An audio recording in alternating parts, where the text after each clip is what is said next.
Hi, everyone, and welcome to Ask a NaviGuide, part of the Abundant Aging podcast series. I'm Mike, your host, and on this show, we tackle subjects in aging and family caregiving that can be pretty stressful to work through. And we do this with tips and advice from United Church Homes' NaviGuide team. Got that out. Our NaviGuides have decades of experience helping families work through these issues, and we hope that what we share on this show will help everyone, everywhere, age with abundance. Today, we're lucky to have our NaviGuide Kimberly with us, who will help us to understand, rather, if I can get the intro out, a pretty sensitive subject, I'd say, and that's dementia. And really knowing the signs and do I have dementia? So before we get started, though, I've got to read the statement. The opinions shared in this podcast are those of our amazing NaviGuides and are not meant to convey nor take the place of clinical, legal, or other professional advice. Okay, so with all that being said, hi, Kimberly.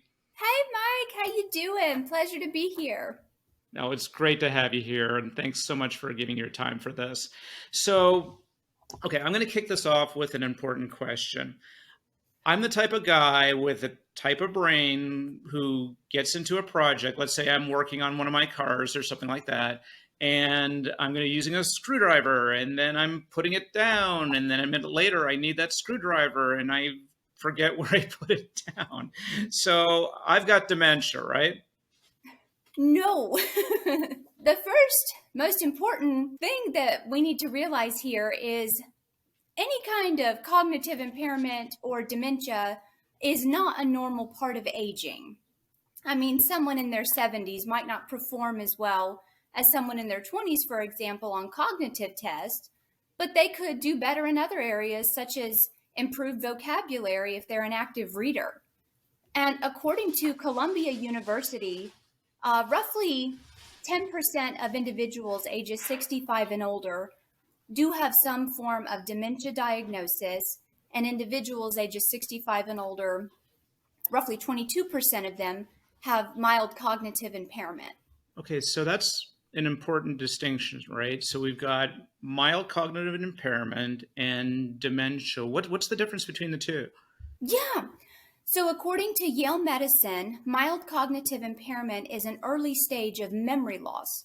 It's not going to be occasional.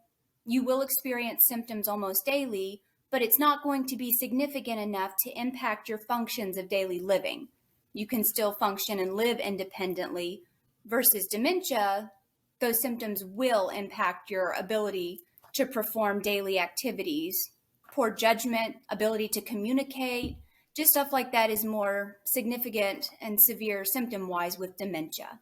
Okay, so, well, first of all, I mean, I haven't heard that a lot about the stats, right? So they probably vary from place to place, but at least for the one source, it's 10% of people age 65 plus will get dementia at some point, whether that's at 65 or 120 or whatever it might be.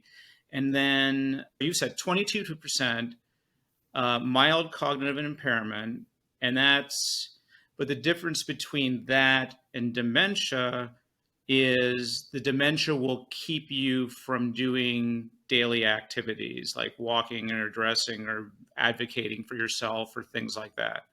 Yes, and I'll give a random example of a scenario of the difference. Let's say I have mild cognitive impairment. My son calls me, "Oh, Mom, wasn't that the best weekend we had last week? My favorite time of year because the fair's in town. That funnel cake was the best." My response would look like, "Oh, did we have a funnel cake? Oh, I didn't remember. I bet that did taste good." Versus dementia, the response would look like, "Oh, we went to the fair last week and had that funnel cake? I don't remember that. I also didn't remember it was winter time. The fair does come in winter. Oh," just some differences that are more impactful on your functions of daily living. Poor judgment skills, with dementia, you're far more vulnerable to accept scam calls. Your ability to even carry on a conversation really is more impacted with dementia versus the mild cognitive impairment. I remember, because it's not just seeing the signs in yourself, it's seeing the signs in your loved ones, right? So if we're telling, if we're recounting like a story like that, like we went to the fair with my mom, or oh, she didn't remember we had a funnel cake versus she didn't remember we went to the fair. Yeah. Yeah, and change of season, your time and place will be impacted with dementia, and even person's ability to recognize the person that's been in your life or who you're speaking to. You could be driving down and not realize where you're going. That's what dementia And that looks can be like. really scary, right? It can be really scary because I think people kind of realize what's going on, or they're reminded about what's going on. And sort of the tension or saying, oh my gosh, why didn't I remember that we had funnel cake? you know, versus why didn't I remember we went to the fair? That can be pretty scary. I heard a story from a friend once that when they visited a relative, they saw all these post-it notes from the phone or by the phone, and those were the little notes that that person hadn't written down, so that if somebody had called, they could be cued or they could. So people, are inclined to cover these things up, right? Or maybe that's too generalistic, but many people might just try to put it off or hide it. Right. Some people could just sum it up to normal aging. And it's important to realize that mild cognitive impairment is the median between the normal, just slowing down that comes with age, and dementia, the more significant symptoms you're going to experience. And it's very important to get it right, keep track of what's going on, try to keep those notes, as you said, to label the track progressions here so we can get the support that you need. Yeah, and knowing that, look, mild cognitive, 22%, dementia, 10%, the odds are that this is perhaps not going to be happening to you, but it's still important to kind of flag these things because, well, I guess I'll ask you, why is it important to see your doctor when you have these symptoms? Why should you kind of really be proactive about this? Yes. Number one, proper diagnosis. You could experience cognitive impairment, and it might not be a true diagnosis of mild cognitive impairment. It could be due to something like sleep apnea, depression, or stroke, some cardiovascular issues that are prohibiting that blood flow to those regions in your brain, causing it's affecting your thinking ability. So you want proper diagnosis for sure. Because you could get better. Thyroid problem or sleep or something like that, that's something that could get better and your cognition could improve. Yes, absolutely. That's why, yeah, don't be ashamed. Tell your doctor everything going on, have those evaluations. And if it's, something more significant such as dementia, it's very important to start tracking how often the symptoms are occurring. Because you want a voice, you want your voice to be heard, and all of those preparations in place, because there are some treatments, not for dementia, but for its symptoms and, some mild cognitive impairment symptoms that can be slowed down. There are treatments that can preserve those other regions of the brain from it spreading so fast. Yeah, I know we hear about things like Aricept and things like that, and science is improving all the time. So I'm personally feeling hopeful about it. But it's always a great reminder. You need that proper diagnosis. Yeah, this support is what I like to advocate most, because even if people feel like, well, I don't have no family, nobody's going to help me, what's the point? That's what we're here for. That's why we do this, these NaviGuides, and just so many wonderful individuals out there that want to walk alongside you on this journey, because you're not alone. Yeah. And dementia is not a normal part of aging. I love that you said that. We know NaviGuide's a resource. Kimberly, I know that you've done a lot of work with the Alzheimer's Association.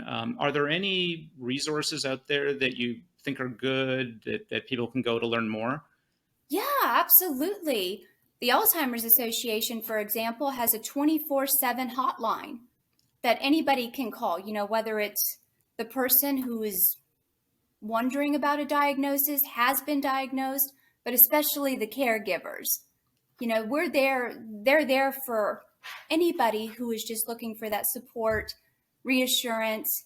They can provide you with local resources in your community, tell you how to go about getting those home and community-based services to assist you and your loved one on this journey. And it's not just Alzheimer's, right? If you have, aphasia or Lewy body, there's even mild cognitive impairment resources from the Alzheimer's Association that's listed on their website, and those representatives are more than happy and willing to help. Man, they do such a great job. Well, thank you for that. Well, this is going to wrap up this episode of Ask a NaviGuide. Kimberly, thank you so much for speaking on this subject. And we want to hear from you, our listeners. So you can find these podcasts at abundantagingpodcast.com. And if you like this week's show, please, again, like, share, subscribe so we can bring you more of this great content. But also on the podcast site, you can get in touch with us, let us know what you thought about the podcast, suggest ideas for us. For more information about the UCH NaviGuide program, please visit www.uchnaviguide.org. And for more information about United Church Homes' memory care program, which we call Comfort Matters, it's www.unitedchurchhomes.org. And if you are listening to this podcast past, say, July of 2023, we should have our caregiver resource site up and running, which we're going to have hosted under abundantaging.org. Because again, we want to help everyone, everywhere, age with abundance. We'll see you next time.